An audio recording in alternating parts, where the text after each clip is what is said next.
I'm Eleanor Brooks, 72 years old, and I never thought I would be standing in my own kitchen feeling like a prisoner. That morning, the air was heavy, the doorway blocked, and the smell of coffee on the counter turned bitter in my throat. My son and his wife weren't smiling anymore, and the way they looked at me sent a chill deeper than the Wisconsin winter outside. But even as fear wrapped around me, I wasn't broken. What they didn't know was that I had been waiting for this exact moment. Every sigh, every whispered threat, every plan they thought was private, I had been gathering it all quietly, day by day. People often think age makes you weaker, easier to fool, easier to push aside. But sometimes, getting older teaches you patience. Patience to listen, to notice, and to prepare. And I was prepared. Let me take you back, so you'll understand how I ended up here, cornered in my own home, yet calmer than ever before.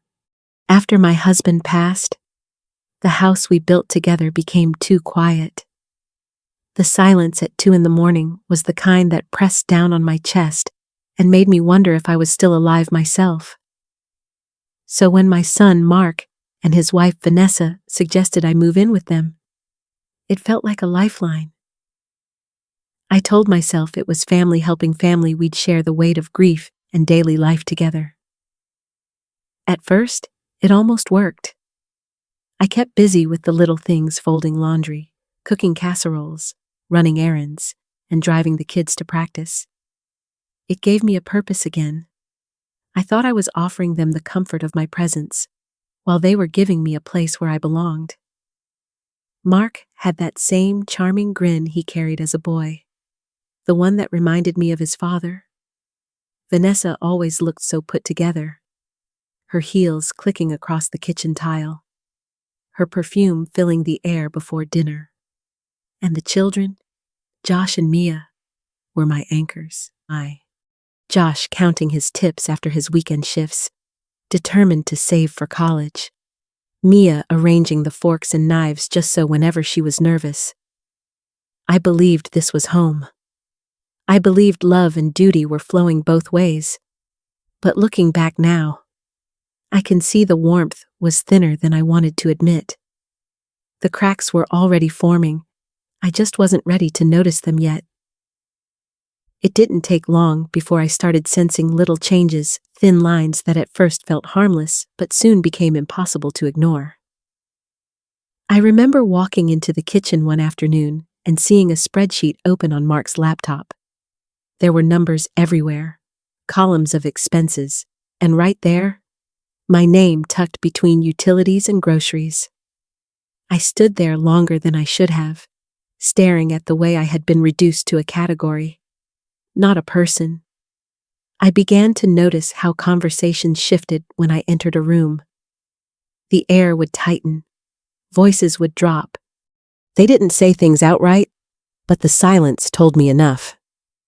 I caught phrases like extra costs or stretching the budget, and I realized those words were about me. Meals I cooked with love were tallied like transactions. The electricity I used became a complaint whispered through walls, and slowly, I felt myself growing quieter in my own home, not out of peace, but out of caution. Looking back, those cracks were my first warning signs. At the time, I convinced myself it was just stress, just money worries, just life. But deep down, something inside me knew that when family starts using the language of burden, love is already wearing thin. One night, not long after those cracks began to show, I woke up thirsty around 12:45. The house was dark, quiet except for the faint hum of the refrigerator. As I walked down the hallway, I heard voices coming from Mark and Vanessa's bedroom. At first, I thought nothing of it, just late-night chatter. But then the words sank in. They were talking about me not as their mother or mother-in-law, but as a problem to be solved. I heard phrases about long-term care, about making decisions for my own good. There was even mention of power of attorney, as if my independence was something they could just sign away. I froze in that hallway, my hand pressed against the cool wall. The people I trusted most were planning my future, like I was a piece of furniture that no longer fit in their home. My breath caught, but instead of breaking down, I felt something shift inside me. That was the night my grief turned into resolve. I knew arguing would change nothing. If they could talk this way behind closed doors, words wouldn't protect me. What I needed was proof. From that night on, I began writing everything down, dates, times, little notes. I decided if they pushed me into a corner, I would not face it empty-handed. And soon, an unexpected choice would give me the power I needed. A few weeks after that sleepless night, I stopped at a small corner store early in the morning. It was 7:15, and the sky was still pale with dawn. I remember holding a $5 bill in my hand, staring at the rows of lottery tickets behind the counter. I wasn't a gambler. I wasn't desperate. But something inside me wanted to push back against the feeling of being reduced to numbers and costs. So I bought one ticket, just one. To anyone else, it was a throwaway purchase. But for me, it felt like a quiet act of rebellion. That slip of paper wasn't about luck or chance, it was about choice, about reminding myself that I still had the power to decide, even if it was only where those $5 went. I slid the ticket into my purse and walked out into the cool air. At the time, I couldn't have guessed that this small decision would change everything. But looking back, that was the moment my plan truly began. The morning I checked those numbers, I sat in my car outside the convenience store, gripping the ticket so tightly it nearly tore. The winning line was right there, staring back at me. After taxes, it meant more money than I had ever imagined in my lifetime. My hands shook, but not from joy, more from the weight of what this meant. Most people might have run straight to the bank or packed their bags for a new life, but I didn't feel like running. What I wanted was something deeper than escape. I wanted justice. I wanted the truth about my family to be seen clearly, not just by me, but by anyone who doubted. So I made a choice. I wouldn't spend a cent. Not yet. The money would sit untouched, like a secret weapon waiting for the right moment. On the surface, I would remain the same, quiet, helpful, predictable. But inside, I carried a secret that changed everything. That day, I picked up the phone and reached out to someone I had seen on the news. His name was Ryan Perez, an investigative reporter who covered elder abuse cases. I didn't know it yet, but meeting him would change the course of everything. When I first sat down with Ryan Perez, I felt both nervous and relieved. We met at a small cafe downtown, the kind of place where the tables wobble and the coffee is strong enough to steady your hands. I told him everything, the late-night whispers, the plans for nursing homes, the way I had become an expense instead of a mother. Ryan listened without rushing me. He didn't try to soften the truth or make excuses for my family. Instead, he calmly explained that what I described was financial elder abuse, and if I wanted, it could be documented. That word documented stayed with me. Proof was what I needed. Not anger, not arguments, but evidence.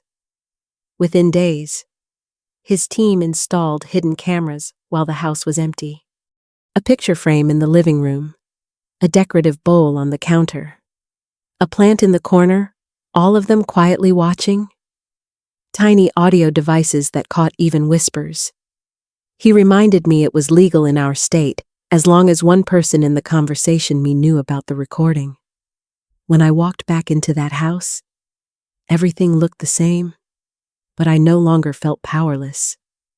For the first time in months, I carried a quiet confidence. The truth was now on my side, and I only had to wait for it to reveal itself.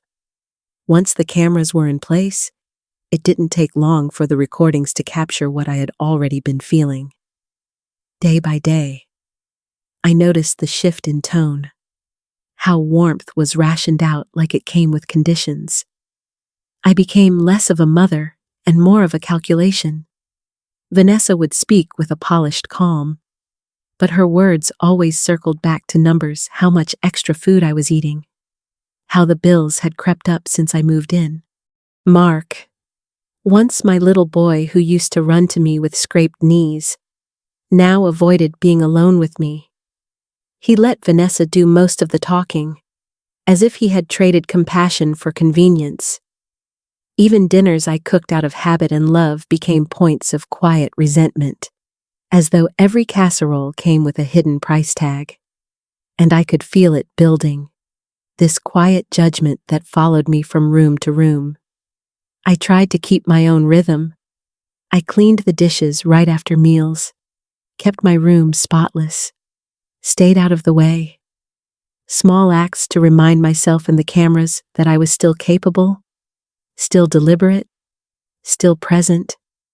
But behind every gesture, I carried the growing knowledge that I was being treated as an expense.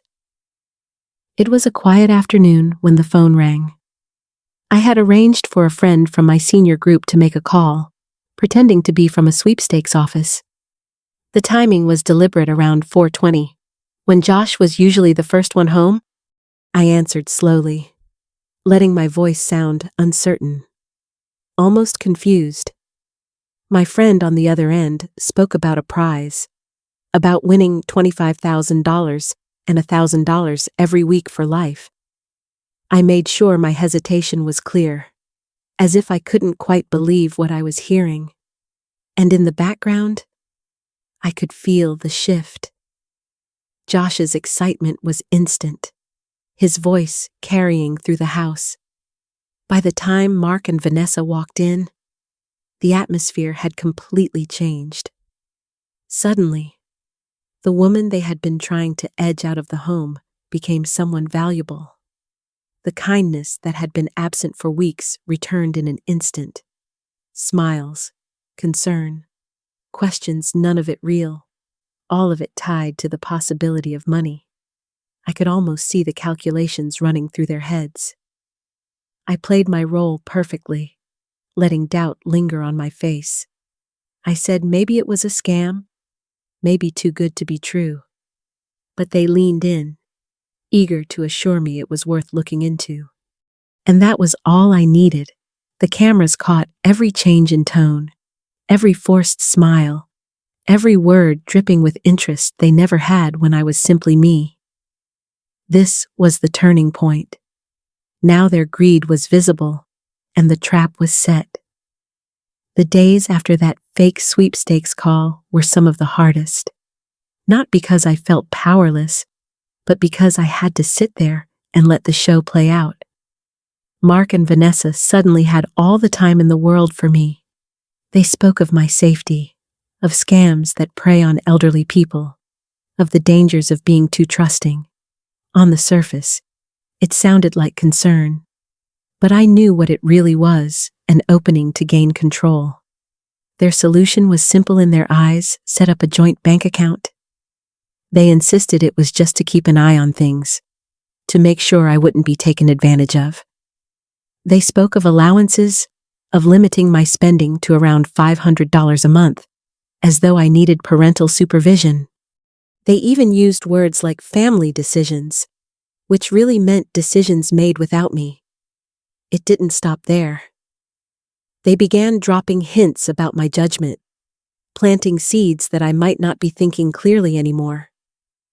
The word decline started floating around in their conversations, whispered at first, then brought out more directly. I saw the path they were paving if I resisted. They could claim I was no longer competent to manage my own life. At night, I would sit in my room and look at my neatly arranged pill bottles. lined up perfectly on the counter. Not because I needed reminding, but because I wanted the cameras to see how careful and deliberate I was. I wasn't broken. I wasn't confused. I was documenting every manipulation. And as their pressure mounted, so did my certainty. The confrontation I knew was coming was no longer a fear, it was the very moment I had been preparing for. The morning of the confrontation arrived quietly, as though it were any other day. I was standing at the stove, scrambling eggs, when I felt the air in the room shift. Mark stepped into the doorway, his stance deliberate, blocking the exit. Vanessa moved closer, resting herself at the counter, her tone calm but sharp beneath the surface. They began circling the same points I had heard for weeks, that my money needed protection, that decisions had to be made as a family, that I wasn't seeing things clearly anymore. It wasn't presented as a choice. Not really. It was presented as inevitability. Then came the moment that made my stomach drop. Vanessa spoke about how people my age, especially those who suddenly come into money, sometimes have accidents. She said it smoothly, as if it were a fact of life. But I knew exactly what she meant. I stood there with my pan in hand, my heart steady, not racing. Fear didn't take over, resolve did. I let them believe they were in control, when in truth, I had been preparing for this exact morning. The trap was almost ready to close, and I would not need to raise my voice to spring it. In that tense kitchen, with Mark guarding the doorway and Vanessa pressing me for control, I finally felt the moment arrive. My heart didn't pound the way I thought it would. Instead, there was a calm certainty, like turning a key in a lock you've held onto for weeks. I set the pan aside, looked up, and let a small smile touch my face. Then I shifted my gaze toward the decorative bowl on the counter, the one that had been sitting there unnoticed for weeks. Beneath it was a camera, silently watching, silently recording. I revealed the truth, not with anger, not with shouting, but with steady assurance. For 6 weeks, every late-night conversation, every whispered plan, every word meant to corner me had been documented. They weren't just confronting me anymore, they were confronting evidence. At that moment, Ryan stepped out from the pantry where he had been monitoring the equipment. Calm, professional, steady. Suddenly, I was not alone in that room. I was no longer a vulnerable mother being cornered. I was a witness with proof, and the weight of truth was on my side. The silence that followed was heavier than any threat they had made, and I knew the real reveal was still to come. As heavy as that silence was, I knew there was still one truth left to unveil. The sweepstakes call, the supposed $25,000 prize, and $1,000 a week, it had all been a decoy. A stage I set to see who they really were when the scent of money entered the air. I let them sit with that for a moment, then revealed the part I had carried alone for months. The truth was far larger than they ever imagined. I hadn't won a small prize. I had won the Powerball. After taxes, $4,000 sat untouched in a private account, waiting. I hadn't spent a cent, not because I didn't need it, but because I wanted to know. I wanted to see how they would treat me when they believed I was vulnerable, when they thought I had nothing, and when they imagined I might have just enough to tempt them. Now, there was no pretending. Every calculation, every threat, every smile had been caught on camera, and the real fortune was still in my hands. When the truth came out, everything unraveled quickly. The house that once felt like a sanctuary turned into a battleground of silence and shame. Josh looked at me with hurt in his eyes, asking why we couldn't just fix this as a family. Mia, still so young, only wanted to know if I would disappear from her life. Their pain cut deeper than any of the threats I had endured. I packed a small bag and left, moving into a modest rental nearby. It wasn't grand, but it was mine. In the weeks that followed, investigators reviewed the footage. What had been whispered behind closed doors was now evidence of financial elder abuse and manipulation. Charges were filed, jobs were lost, reputations shattered. But out of that wreckage, something important was born. Letters began arriving from strangers who had lived through similar betrayals. Their stories reminded me I wasn't alone, and that maybe my ordeal could mean something more.